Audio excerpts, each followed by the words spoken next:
Welcome back. So in this video I've taken some clips from one of my puppy training consultations where I was working with a little fella named Jock. Now a lot of the time people think it's really hard to get dogs, and especially puppies, to learn a new behavior. So hopefully by the end of this you'll see that it's actually super easy when you know how. Enjoy the video.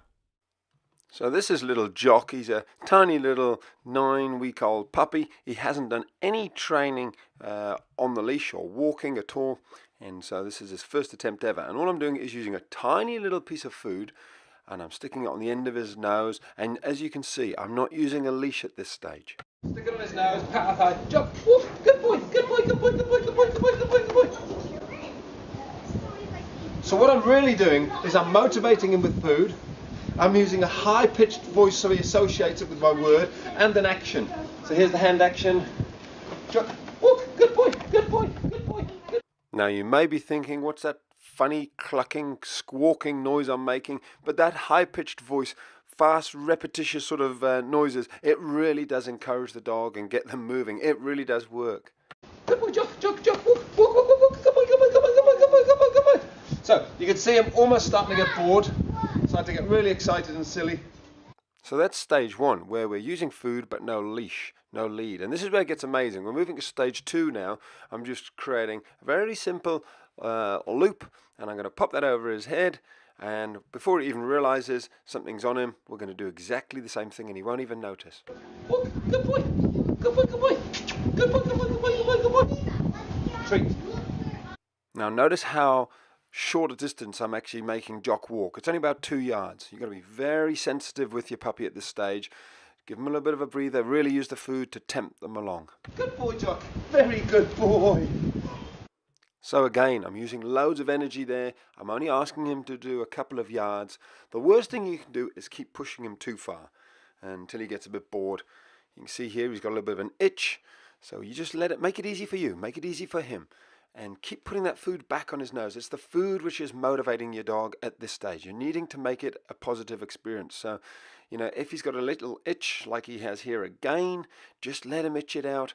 Make it easy, and then always give him the rewards. Early on you want to be using rewards all the time, and then I'm taking the leash off because I want to quit whilst we're ahead.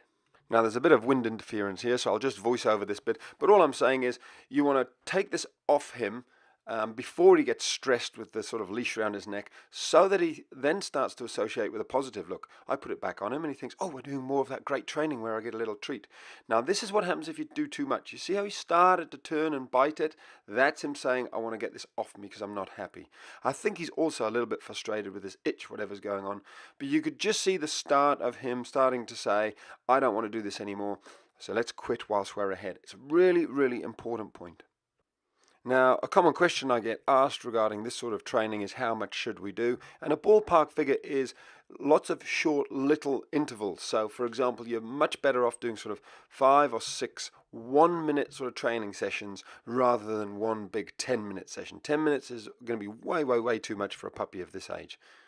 And if we just run through what we did, we started off, remember, with Jock just being encouraged to follow us by patting our thigh and using food treats. So that was the first stage. Then we did the same with a leash on him. So we patted our thigh, put food right next to his nose, so the food is actually like a lure. And then the third stage was no leash, and we're just patting our thigh here. He's actually following us. The food's not right by his nose anymore. So he's really come on a long way, and they're the 3 sort of key stages really of developing a really good walk. So there you go. Hopefully that's helped you with training your puppy to walk by your side. Now here's some clips from a much larger video of Jock's training, which is inside my site. It's just some clips of him basically socializing with my dogs. This is Peanut here. And as you can see, having a little puppy learn to socialize with big dogs is not always a bad thing. In fact, it can be fantastic, especially if you've got a confident wee puppy like little Jock here. So he's going to get corrected a couple of times. He's going to be learning the rules. Basically, don't try and steal the ball from Inca.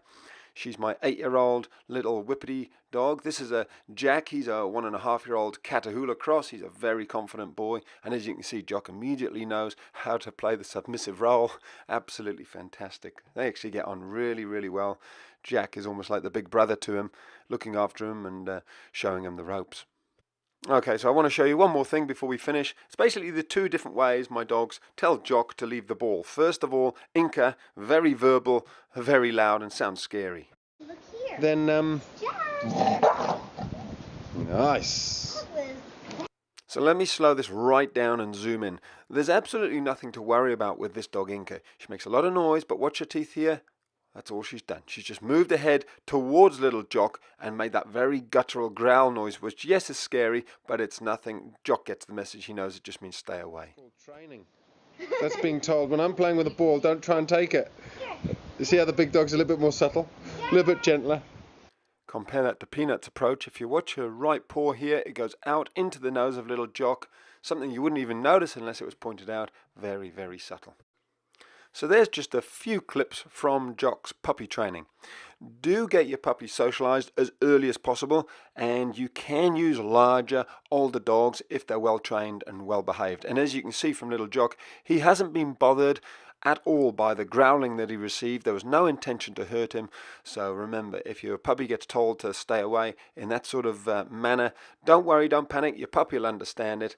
The last thing you want to do is overreact. Just stay calm, and as you can see, Jack's training him up, and Jock's having a great little time with him. So there you go, some simple tips on getting your puppy to learn to walk next to your side. Basically start without a leash, just use food, develop your high-pitched little voice, and pat your thigh, give them that verbal cue. And of course, always remember, keep it simple and quick whilst you're ahead. Basically do lots of little sessions rather than one big long training session. So how cute was that? Now, if you've got a new puppy, or if you enjoyed that short clip, then you'll be very pleased to know that I've actually captured on video the raising of one of my puppies called Moses from 8 weeks of age right through to 8 months old. And I've created a complete step-by-step puppy training program called Project Moses. If you're interested, then I'll let you know where you can find out more about it at the end of this series. Tomorrow, we're looking at something completely different, dog aggression. So make a mental note of that, have a great day, and let's catch up then.